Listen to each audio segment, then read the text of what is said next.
Đây sẽ là cờ Brazil à? LV à? Hello cho anh em. Chào mừng anh em đến với gà FC Mobile và tất nhiên rồi, mình là Gà đây. Và như thường lệ thì tối hôm qua chúng ta cũng đã có thêm một cái buổi livestream về cái phần sự kiện tốt S. Cụ thể thì trong cái buổi livestream hôm qua chúng ta cũng đã biết được thêm cách chơi của cái chap cuối cùng trong cái phần sự kiện này là cái chap U tốt S, cũng như là các cầu thủ ngon và chất lượng sẽ xuất hiện trong cái chap này. Và ngoài ra thì trong cái buổi livestream hôm qua chúng ta cũng đã có thêm một cái mã code mới để em có thể đổi thưởng nhận quà từ EA. Và trước khi bắt đầu video này, anh em ủng hộ Gà, bánh trả cho Gà một like, một đăng ký kênh. Và anh em nào có nhu cầu nạp Star Pass hoặc là FC Point thì có thể liên hệ Gà để được hỗ trợ em nhé. Ok, chúng ta cùng bắt đầu thôi. Ok, và đầu tiên thì chúng ta sẽ cùng đến cái thông tin mà được anh em quan tâm khá là nhiều, đó chính là cái mã code trong cái buổi livestream hôm qua của EA. Và hôm qua thì chúng ta cũng đã có thêm một cái mã code mới. Cái mã code này thì sẽ có tên là UTTS Review. Và để có thể đổi được cái mã này thì anh em sẽ truy cập vào trang là redeem.fcm.com. Thông tin về cái mã code cũng như cái đường dẫn thì mình sẽ để dưới phần comment cũng như phần mô tả để anh em có thể tham khảo. Và tiếp theo thì anh em sẽ cùng mình thử đi đổi cái mã code này xem là liệu có nhận được cái phần quà nào ngon và chất lượng trong cái việc đổi quà này hay không em nhé. Thực ra thì trong cái phần sự kiện tốt S này thì mình thấy là có rất nhiều cái mã, tuy nhiên thì đa số những cái mã này thì đổi không được quá ngon, nhưng mà thôi, hy vọng rằng trong cái mã cuối cùng cái phần tốt S này thì sẽ có thể nhận được một cái phần quà chất lượng hơn.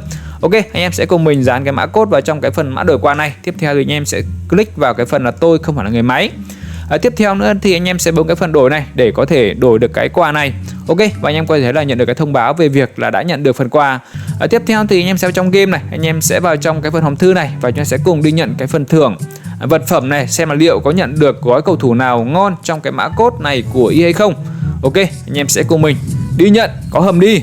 Ok, không có hầm ạ. Một con hàng 100, con hàng này đổi được tầm khoảng 5 cái điểm ảnh. Và trong cái phần đổi mã này thì anh em đã đổi được hay chưa và có nhận được phần quà nào ngon chứ hay không thì em chia sẻ tới phần comment nhé. Ok, và tiếp theo thì chúng ta sẽ cùng đến với cái thông tin về cái chap là U tốt S, cái chap cuối cùng trong cái phần sự kiện là Team of the Season. Và đầu tiên thì chúng ta sẽ cùng điểm qua một vài thẻ cầu thủ nổi bật xuất hiện trong cái chap này. Chúng ta sẽ có thể kể đến một vài con hàng 109 như là con hàng Harry Kane. Chúng ta có Dembele này, có thêm con hàng Isaac, tiếp tục sẽ là một thẻ mà anh em săn đón khá là nhiều trong cái chap này. Ngoài ra có thêm Salah, có thêm Virgil van Dijk, có thêm cầu thủ như là con hàng Mbappe này, chúng ta có Rafinha, có Yamal và đặc biệt là sẽ có sự góp mặt của hai cầu thủ, đấy chính là con hàng CR7 và con hàng Messi. Và nói thật là EA sẽ tiếp tục ra những thẻ cầu thủ này cho đến khi nào hai con hàng này giải nghệ thì thôi, và đặc biệt là biết đâu giải nghệ là ra thêm thẻ của Icon. Và ngoài ra có thêm những thẻ cầu thủ khác cũng chất lượng như là con hàng Gyökeres, chúng ta có thêm con hàng như là con hàng Musiala. Tương tự thì sẽ có thêm một vài thẻ cầu thủ 108 như là con hàng Arnold, chúng ta có Rai, có McTominay, có Vinicius. Và ngoài ra có thêm thẻ cầu thủ như là con hàng Kante, con hàng David De Gea sẽ là một thẻ cầu thủ 107. Tiếp theo sẽ có thẻ của Suarez, có thêm thẻ của một vài cầu thủ khác nữa. Nói chung là những con hàng này thì mình thấy là cũng khá là ngon. Tuy nhiên thì để có thể đổi được những thẻ cầu thủ này, chúng ta sẽ cần rất nhiều điểm ảnh mới có thể đổi được các thẻ cầu thủ chất lượng trong cái chap này. Cụ thể thì nếu như anh em muốn đổi được con hàng Mbappe, anh em sẽ cần là 2.000 cái điểm ảnh. Tương tự là Messi và CR7 chúng ta sẽ cần là 2.000 điểm ảnh mới có thể đổi được những thẻ cầu thủ chất lượng này. Và ngoài ra thì với cầu thủ Salah thì anh em sẽ chỉ cần là 1.500 điểm.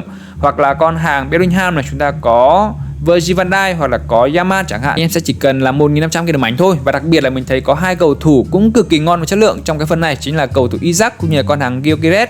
Hai con hàng này thì đều là hai kẻ cầu thủ ST ngon và khá là ok, khi mà anh em sẽ chỉ cần là 1.250 cái điểm ảnh là sẽ đổi được con hàng này. Do đó thì cái phần này mình nghĩ là khi mà ra mắt thì anh em sẽ đổi rất nhiều liên quan đến các thẻ cầu thủ này. Và ngoài ra chúng ta sẽ có thêm một vài thẻ cầu thủ khác ở trong cái phần phòng trưng bày này để em có thể săn đón. Và ngày mai khi mà ra mắt thì em có thể điểm qua các thẻ cầu thủ và anh em thích con hàng nào thì em sẽ có thể đổi cho em nhé. Và chúng ta sẽ cùng điểm qua một vài chỉ số của những con hàng mà được anh em yêu thích, như là con Messi chẳng hạn. Cầu thủ này thì rất tiếc là phiên bản này sẽ là phiên bản đá với CM. Nói chung là CM thì mình thấy chưa ưng lắm bằng cái phiên bản là RVK. Tuy nhiên thì con hàng này thì vẫn có những cái điểm mạnh như là chân 55 này, chúng ta sẽ có tốc độ cũng khá là ổn. Con hàng dứt điểm thì phải nói là thôi rồi, chúng ta sẽ có cái phần là dây dắt và chuyền chọt cũng khá là ok. Liên quan đến con hàng là con hàng Yamal, cầu thủ này thì sẽ có tốc độ cũng cực kỳ ngon em nhé, 130. Và ngoài ra thì có cái chân không thuận là 4 vạch. Tiếp theo sẽ là cầu thủ Isaac, cầu thủ được mệnh danh là ST top khi mà có những điểm mạnh như là chân 55 này, chúng ta có chiều cao tốt, có tốc độ tốt, dứt điểm tốt, chuyền chọt tốt, đấm nhau cũng khá là ok. Tuy nhiên thì có một điểm mà phải nói là cầu thủ này nếu như mà có cái phần stamina, tức là cái phần thể lực mà 5 cục thì phải nói là cực kỳ chất lượng luôn, nhưng mà EA cũng tìm cách để có thể bóp con hàng này khi mà chỉ cho cái phần thể lực chỉ là 4 vạch thôi, nhưng cũng sẽ là một con hàng chất lượng trong cái chap này để em có thể đổi.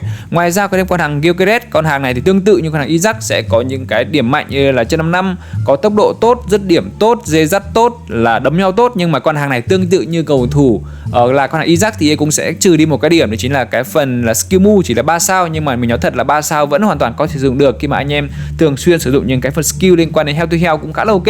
Và ngoài ra có thêm con hàng như là con hàng là Mbappe này. Mbappe thì luôn được mệnh danh là một trong những cầu thủ mà cực kỳ hợp game meta khi mà một cầu thủ có khả năng dê dắt tốt này, dứt điểm tốt và đặc biệt có tốc độ cực kỳ khủng luôn. Tiếp theo sẽ là con hàng Salah, chúng ta sẽ có thêm cầu thủ CR7. Phiên bản này thì vẫn là một cái phiên bản mà chúng ta chỉ có cái chân là 4 vạch thôi, nhưng mà phiên bản này thì sẽ có cái tốc độ được cải thiện khá là nhiều liên quan dứt điểm, dê dắt, thể lực, đánh đầu thì phải nói là chúng ta không cần phải nói quá nhiều liên quan đến con hàng này. Ok, và liệu anh em sẽ săn đón cầu thủ nào trong cái chap cuối cùng liên quan đến cái phần UTOS này thì ông chia sẻ tới phần comment nhé. Ok, và tiếp theo thì chúng ta sẽ cùng đến cách chơi của cái chap cuối cùng liên quan đến cái phần là UTOS. Thì về cơ bản thì cái chap này nó cũng tương tự như tất cả các chap cũng đã ra mắt trong cái phần sự cái này. Cách chơi nó cũng khá đơn giản thôi. Đầu tiên thì trong cái chap này anh em sẽ phải chơi những cái phần skill game, anh em sẽ nhận được thêm những phần quà và chơi các phần trận đấu để có thể hoàn thành được tất cả những cái phần nhiệm vụ trong cái chap này. Tuy nhiên thì có một điểm khác, đấy chính là các phần trước, các chap khác, các giải khác thì anh em sẽ một ngày chỉ kiếm được tầm khoảng tối đa là 100 cái điểm token thôi. Tuy nhiên thì trong cái chap này thì anh em cứ cày cuốc thôi, tại vì là chúng ta sẽ không bị giới hạn khi mà anh em hoàn thành xong một lượt, tức là anh em hoàn thành xong cái lượt từ trên xuống dưới này, anh em lại tiếp tục chơi lượt thứ hai. Và có một điểm đấy chính là khi mà chúng ta hoàn thành xong cái phần trận đấu cuối cùng trong một lượt này thì em sẽ nhận được thêm những cái điểm mảnh. Do đó thì trong cái phần chap cuối cùng này anh em nhận được thêm một vài những cái điểm mảnh cũng khá là ok. Và sau khi mà chúng ta hoàn thành xong một cái lượt M này thì anh em sẽ lộ diện một thẻ cầu thủ. Thực ra thì cái phần này cũng chỉ là cái phần lộ diện ra để chúng ta biết được các thẻ cầu thủ thôi, chứ còn cái phần này cũng không liên quan đến việc là chúng ta nhận được cầu thủ nào trong cái chat này. Nhưng mà thôi, dù sao thì mỗi lần lộ một thẻ cầu thủ anh em sẽ tiếp tục kiếm được thêm một cái điểm mảnh. Và chúng ta sẽ có tổng cộng tầm khoảng là 39 cầu thủ, nên là trong cái phần này anh em sẽ được thêm tổng cộng là 39 cái điểm mảnh cũng khá là ok. Nếu như mà anh em cái quyết chăm chỉ thì có thể một ngày anh em đã hoàn thành được tất cả những cái phần nhiệm vụ trong cái phần này rồi. Và mỗi lần mà anh em hoàn thành được một cái lượt này thì anh em sẽ nhận được thêm một phần quà trong cái chuỗi milestone này. Thì trong cái phần mốc đầu tiên này anh em sẽ nhận được thêm 10 điểm mảnh. Và khi mà anh em mở được tầm khoảng 5 lượt thì em sẽ nhận được thêm là 10 triệu coin. Và khi mà anh em cày cuốc đủ 32 lượt thì anh em sẽ nhận được cái phần quà cuối cùng trong cái milestone này. Và tương tự như các chap khác thì anh em sẽ nhận được một trong các phần quà như là một thẻ cầu thủ từ 107 này, chúng ta sẽ có 3 thẻ cầu thủ Martial, hoặc em có thể nhận 30 cái điểm mảnh trong cái phần thưởng cuối cùng này. Nói chung là về cơ bản cách chơi của cái chap này chúng ta cũng không có quá nhiều điểm đáng nổi bật, nên là anh em cố gắng cày cuốc để có thể nhận được full những cái điểm mảnh trong cái chap này. Và tính toán sơ qua thì chúng ta có thể nhận được tối đa lên tầm khoảng là hơn 100 điểm mảnh trong phần này anh em ạ. Ok, và với việc là ngày mai khi mà chúng ta cập nhật thêm những cái mới trong cái phần sự kiện tốt S, chúng ta cũng sẽ có một vài điểm cần lưu ý anh em cần làm sớm trước khi chúng ta bị mất đi vào ngày mai. Đầu tiên thì liên quan đến cái phần sự kiện tốt S thì cái phần này mình cũng đã chia sẻ rất nhiều ở trong tất cả các tuần rồi. Tuy nhiên thì mình nhắc lại để anh em có thể nắm được cũng như là anh em để ý. Tại vì nếu như mà chúng ta không để ý mất đi nó cũng khá là phí. Đầu tiên thì trong cái phần chap chính này chúng ta có cái phần liên quan đến cái phần là nhiệm vụ hàng tuần nhá. Tại phần này thì anh em sẽ nhận được thêm là 4 cầu thủ Martial. Do đó thì phần này anh em cố gắng hoàn thành nhiệm vụ để có nhận được tất cả 4 con hàng này. Và nếu như mà anh em đã hoàn thành xong rồi thì anh em cố gắng nhận để có thể là chúng ta đỡ bị mất đi vào ngày mai. Và ngoài ra thì ngày mai chúng ta cũng sẽ mở thêm những cái phần là cột mốc cuối kỳ tốt S này, cũng như là trong cái phần thưởng UTOS S cũng như trong cái giải La Liga này. Nếu như mà anh em cày cuốc xong rồi chúng ta sẽ nhận được thêm một vài những cái điểm mảnh cũng khá ok. Nói chung là trong cái phần sự kiện này chủ yếu chúng ta kiếm những cái điểm mảnh em ạ. Và ngoài ra thì có một cái điểm nữa, đấy chính là liên quan đến cái phần là chế độ thử thách nhá. Tại cái phần này thì như em biết là trong cái phần là chế độ thử thách này chúng ta đang có cái phần thử thách liên quan đến cái phần Europa League cũng như cái phần là Conference League. Cái phần này thì ngày mai sẽ mất luôn, chúng ta sẽ không còn nữa. Chúng ta sẽ kết thúc sau 22 tiếng nữa. Do đó thì anh em cố gắng cày cuốc để nhận được thêm những thẻ cầu thủ trong phần này. Và tất nhiên là những thẻ cầu thủ này như mình chia sẻ rồi, nếu như mở được con hàng ngon thì tốt, còn nếu như mà không ngon thì chúng ta sẽ có thể mang đi đổi những cái điểm là điểm token hiệp phụ, và anh em có thể mở các thẻ cầu thủ trong cái phần là điểm token hiệp phụ. Và ngoài ra thì hết rồi, nói chung là chúng ta cũng chỉ cần làm một vài thứ như vậy thôi, và anh em có thể tích lũy thêm những cái điểm gem, những cái điểm FC point để ngày mai khi mà chúng ta ra những thẻ cầu thủ mới trong cái phần sự kiện tốt đẹp chúng ta có thể săn đón. Ngày mai thì liên quan đến cái phần nhận thưởng liên đoàn thì có thể ngày mai mình sẽ nhận được thêm tầm khoảng 9.000 cái điểm gem nữa. Do đó thì thôi, điểm gem của mình trong cái phần sự kiện tốt đẹp này cũng gần như là sắp hết rồi, nhưng mà mình sẽ thử mở nốt nhân phẩm cuối cùng trước khi chúng ta chuyển qua phần U.S xem là liệu có nhận được con hàng nào chất lượng hay không. Và mình thì tương tự thôi, mình sẽ thử mở nốt gói 3.000 cái điểm gem. Nói chung là mở thử nhân phẩm thôi em ạ. Hiện nay mở nhiều nó cũng không nhận được con hàng nào quá ngon đâu em ạ. Ok, và ngày mai thì hình như là trong cái chap U.S này chúng ta không mở được các gói bằng điểm gem, mà anh em sẽ mở cần khoảng là 5.000 điểm gem, hoặc là phải mở rất nhiều những cái điểm FC point chúng ta mới có thể săn đón được các thẻ cầu thủ U.S. Nói chung là EA dạo này gần như là tiệt luôn cái đường cày chay của những em cày chay thôi anh em ạ. Chúng ta chủ yếu theo phong cách nạp thủ thôi anh em ạ. Ok, đây sẽ là cờ Brazil à, LV à, Rafinha à, ui Rafinha 108 anh em ạ. Tự nhiên chê EA nhiều quá, hôm nay EA cho con hàng 108. Tuy nhiên thì hiện nay LV kép của mình thì mình đang không sử dụng, nhưng mà thôi, có thể là đi đổi được một vài điểm mảnh cũng khá là ok.